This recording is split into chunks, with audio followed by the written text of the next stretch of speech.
भगवान शिव सब देवताओं अपने गणों के साथ हिमालय से आज्ञा लेकर चल दिए। ओम नमः शिवाय।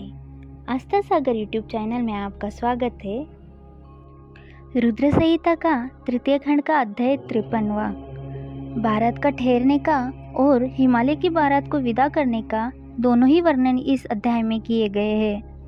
ब्रह्मा जी बोले, जब करुणानिधान भगवान शिव जनवासी में पधार गए तो हम सब मिलकर कैलाश लौट चलने की बातें करने लगे। तभी वहाँ पर पर्वतराज हिमालय पधारे और सभी को भोजन का निमंत्रण देकर वहाँ से चले गए। तब सभी देवताओं, ऋषि मुनियों और अन्य बारातियों को साथ लेकर भगवान शिव में और श्री हरि विष्णु भोजन ग्रहण करने हेतु नियत स्थान पर पहुँचे। वहाँ द्वार पर स्वयं शैलराज खड़े थे। उन्होंने सर्वप्रथम महादेव जी के चरणों को धोया और उन्हें अंदर सुंदर आसन पर बैठाया। तत्पश्चात शैलराज ने मेरे श्रीहरि, देवराज इंद्र सहित सभी मुनियों के चरण धोए और यथायोग्य आसनों पर हम सबको आदरपूर्वक बिठाया। वहाँ शैलराज हिमालय अपने पुत्रों एवं बंधु बांधवों सहित कार्य में लगे हुए थे। उन्होंने हमारे सामने अनेक स्वादिष्ट भोजन व्यंजन परोसे और हमसे ग्रहण करने के लिए कहा। तब सभी ने आनंदपूर्वक आचमन और भोजन किया।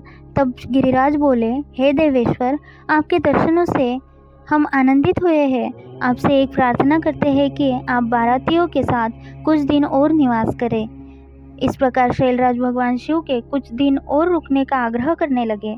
उनकी यह बात सुनकर भगवान शिव बोले, हे शैलेंद्र, आप धन्य हैं। आपकी कीर्ति महान है। आप धर्म की साक्षात मूर्ति है। इस त्रिलोक में आपके समान कोई और नहीं है। अब देवताओं ने कहा, हे पर्वतराज, आपके दरवाजे पर परब्रह्म परमात्मा भगवान शिव स्वयं अपने दासों के साथ पधारे हैं और आपने उन्हें सब प्रकार से पूछकर प्रसन्न किया है। तब शैलराज हिमालय ने दोनों हाथ जोड़कर भगवान शिव से प्रार्थना करके कहा कि भगवान, मुझ पर कृपा करके आप कुछ दिन और यहाँ रुककर मेरा आतिथ्य ग्रहण करें। गिरिराज के बहुत कहने पर भगवान शिव ने वहाँ ठहरने के लिए अपनी स्वीकृति प्रदान कर दी। तब सब हिमालय से आज्ञा लेकर अपने अपने ठहरने के स्थान पर चले गए। तीसरे दिन गिरिराज हिमालय ने सबको आदरपूर्वक दान दे दिया और उनका सत्कार किया। चौथे दिन विधिपूर्वक चतुर्थी कर्म किया गया, क्योंकि इसके बिना विवाह को पूर्ण नहीं माना जाता। जैसे ही विधि अनुसार चतुर्थी कर्म पूरा हुआ, चारों ओर मंगल ध्वनि बजने लगी, महान उत्सव होने लगे। नगर की स्त्रियां मंगल गीत गाने लगी, कुछ तो प्रसन्न होकर नाचने भी लगी। पांचवें दिन सब देवताओं ने गिरिराज हिमालय से कहा कि हे पर्वतराज, आपने हमारा बहुत आदर सत्कार किया है। हम सब भगवान शिव के विवाह के लिए यहाँ पधारे थे। आपके सहयोग से शिव पार्वती का विवाह आनंदपूर्वक हर्षोल्लास के साथ संपन्न हो गया है।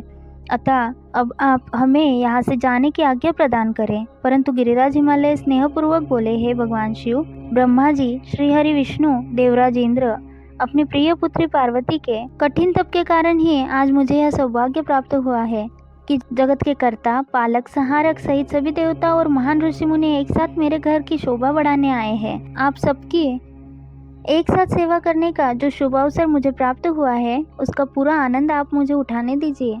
हे देवाधिदेव, अपने इस तुच्छ भक्त पर इसकी इतनी सी कृपा और कर दीजिए। इस प्रकार पर्वतों के राजा हिमालय ने अनेकों तरीकों से सब देवताओं सहित शिव जी की बहुत अनुनय विनय की और इस प्रकार उन्हें हठपूर्वक कुछ दिन और रोक लिया।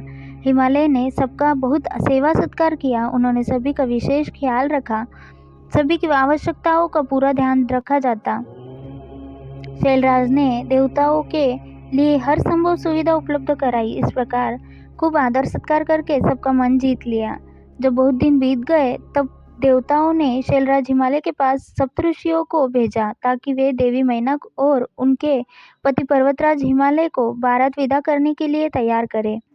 तब वे सप्तऋषि प्रसन्न हृदय से शैलराज हिमालय के पास पहुँचे और उनके भाग्य की सराहना करने लगे कि आपके अहोभाग्य है जो स्वयं भगवान शिव आपके दामाद बने। पर्वतराज, आपने अपनी पुत्री पार्वती को शास्त्रों एवं वेदों के अनुसार भगवान शिव की पत्नी बनाकर उन्हें सौंप दिया है। कन्यादान तभी पूर्ण माना जाता है जब कन्या को बारात के साथ विदा कर दिया जाता है। इसलिए आप भी सहर्ष देवी पार्वती को भगवान शिव के साथ सादर विदा कर दीजिए, तभी कन्यादान की रस्म पूरी होगी। तब मैना और उनके पति गिरिराज हिमालय बारात को विदा करने के लिए राजी हो गए।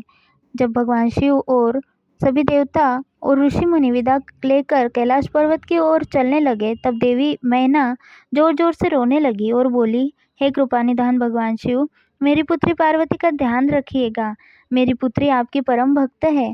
सोते जागते वह सिर्फ आपके चरणों का ही ध्यान करती है। आप सदा उसके हृदय में विराजमान रहते हैं। आपके गुणगान करते वह नहीं थकती और आपकी निंदा कतई सुन नहीं सकती। यदि मेरी बच्ची से जाने अनजाने में कोई अपराध हो जाए तो उसे क्षमा कर दीजिएगा। आप तो भक्तवत्सल है, करुणा निधान है। मेरी पुत्री पर अपनी कृपा दृष्टि बनाए रखिएगा। ऐसा कहकर मैना ने अपनी पुत्री भगवान शिव को सौंप दी। कितने आश्चर्य की बात है कि प्रत्येक माता पिता इस बात को जानते हैं कि बेटियां धान के पौधे की तरह होती है। वे जहाँ जन्मती है वह वृद्धि को प्राप्त नहीं होती है, फिर भी उसकी विदाई के समय वे दुखी हो जाते हैं। अनजाने ही अपनी आंखों से आंसुओं की झड़ी कैसे लग जाती है। अपनी प्रिय पुत्री पार्वती के वियोग को सोचते ही वे मूर्छित होकर जमीन पर गिर पड़ी। तब उनके मुंह पर जल की बूंदें डालकर उन्हें होश में लाया गया। तब सदाशिव ने देवी मैना को अनेकों प्रकार से समझाया ताकि वे अपना दुख भूल जाए। फिर कुछ समय के लिए मैना और पार्वती को अकेला छोड़कर भगवान शिव सब देवताओं व अपने गणों के साथ हिमालय से आज्ञा लेकर चल दिए। हिमालय नगरी के एक सुंदर बगीचे में बैठकर वे सब प्रसन्नतापूर्वक भगवान शिव की प्राणवल्लभा पत्नी देवी पार्वती के आगमन की बाट संजोए उनकी प्रतीक्षा करने लगे।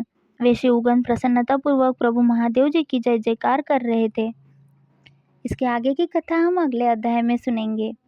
अध्याय 53वां समाप्त। ओम नमः शिवाय।